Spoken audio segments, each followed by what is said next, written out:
是在地新闻，继续要来讲红包场，是台湾早期歌厅的形式，起源于1960年代，是模仿着上海的歌厅。人客源主要是老英明甲阿兵哥。上届请宴时阵，敢若伫咧西门町就开超过20间，但是到打来剩2间，生意是灰灰啊。其实这个红包场的存在，蕴含着台湾经济发展的过程。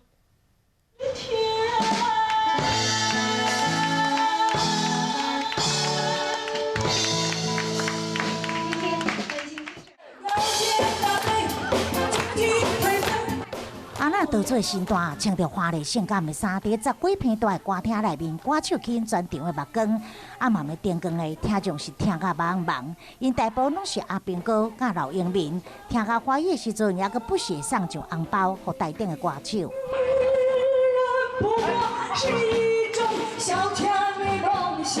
充满着上海怀古的风情，这就是60年代前景非常红的红包场。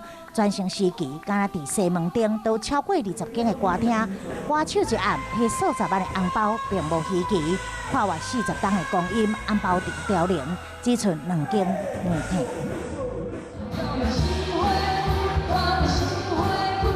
一头女歌手伫台顶卖力演出，风云不减。3、4首唱完了，下就位煞来上台，送红包的服务员手拢无停过。下底面的观众大部拢已经老啊，旁场40、50档的老顾客也阁未少。有的熟了，还有的老了，没有办法出来了。万人空巷的场景，敢真正只会当变成对应咧？伫红包场演唱超过30档的歌手，深深的感受。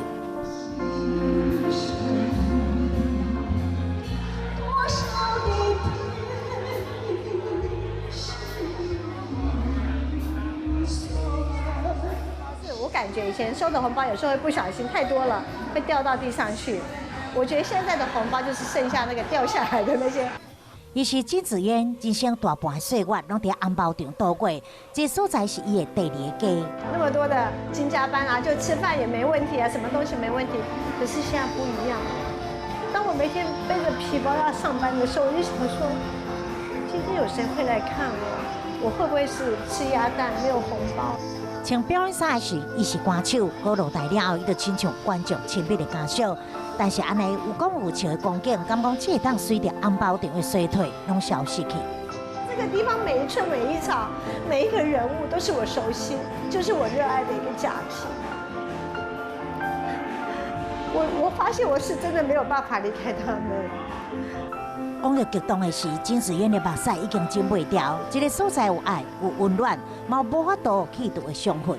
被人家下药，然后就迷奸，然后怀了孕，之后呢，我有去把小孩拿掉，因为那个时候我都不敢讲，那小孩就是生命力蛮强的，我在台上又蹦又跳，他还是始终不离开我。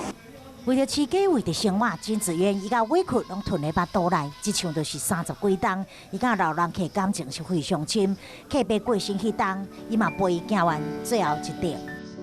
那天我真的好希望说爸爸再出来给我唱歌话，我真的很希望他能唱。拼袂过珍贵的租金，甲渐渐流失老人客，红包场伫繁华闹热的西门町闹区就安尼结束。老大人望向远景，不再过去，唔知还阁有偌济岁月会当伫遮度过。个人新的很难培养起来，然后旧的老一辈的慢慢就会减少，一直走掉。对我们的员工说：“你们好好挺我，我一定会做到西门町最后一家。”我想这神经病真的接下来，我现在啊还好有这个神经病接下来，我们那边关掉，我还有个神经病的老板可以一起工作。那你神经病会不会扣我薪水？